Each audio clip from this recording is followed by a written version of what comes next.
இந்த பதிவு பார்த்தீங்கன்னா வேரிகோஸ் வெயின்ஸ், ஏன் வேரிகோஸ் வெயின்ஸ் வருது, அது எப்படி வருது, ஏன் லேடிஸ்க்கு வருது அப்படின்றத பற்றி தான் பார்க்க போகிறோம். இது நார்மலாக பார்த்தீங்கன்னா ஃபர்ஸ்ட் பிரெக்னன்சி, அவங்களோட ஃபர்ஸ்ட் டெலிவரிக்கு அப்புறம் தான் நார்மலாக இந்த வேரிகோஸ் வெயின்ஸ் வந்து தெரிய ஆரம்பிக்கும்.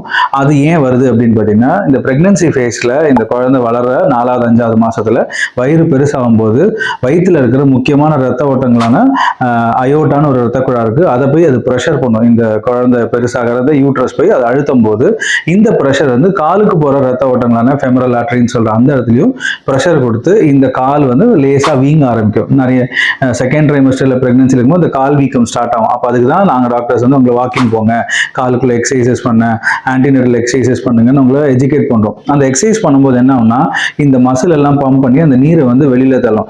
இந்த நீர் காலில் இருக்க இருக்க என்ன ஆகும்னா உங்களோட ரத்த குழாய்கள் வந்து பெருசாக ஆரம்பிக்கும். ஃபார் எக்ஸாம்பிள் 2 சென்டிமீட்டர் தான் டயமீட்டர் இருக்கணும்னா அது 5 சென்டிமீட்டர் டயமீட்டர் மாறும். இந்த டெலிவரியான ப்ராசஸ் அந்த 1 hour 2 hours அந்த ப்ராசஸ் முடியும் போது இந்த வயிறு இறங்கணும்னு ஆயிடும். இந்த ரத்த ஓட்டங்களில் உள்ள ப்ரெஷர் வந்து சடல்னு குறைஞ்சிரும். அப்போ அந்த 5 சென்டிமீட்டருக்கு டயமீட்டர் இன்க்ரீஸ் ஆனதால 2 சென்டிமீட்டர் ஆனால் அந்த எலாஸ்டிசிட்டி லூஸ் ஆன பலூன் மாதிரி ஆயிடுங்க. இதனால தான் ஒரு 1 year 2 years டெலிவரிக்கு அப்புறம் ஃபீமேல்ஸ்க்கு வந்து ரொம்ப காமனாக இந்த வேரிகோஸ் வெயின்ஸ், அது ரொம்ப காமனாக பார்த்தீங்கன்னா மென்சஸ் டைமில் உங்களுக்கு பெயின் தெரியும். ஸோ இதுதான் காமன் ரீசன். ஸோ இதை பற்றி இன்னும் ஃபர்தராக இன்னும் அடுத்த வர போகிற ரீலில் நான் சொல்கிறேன். Continue to follow it.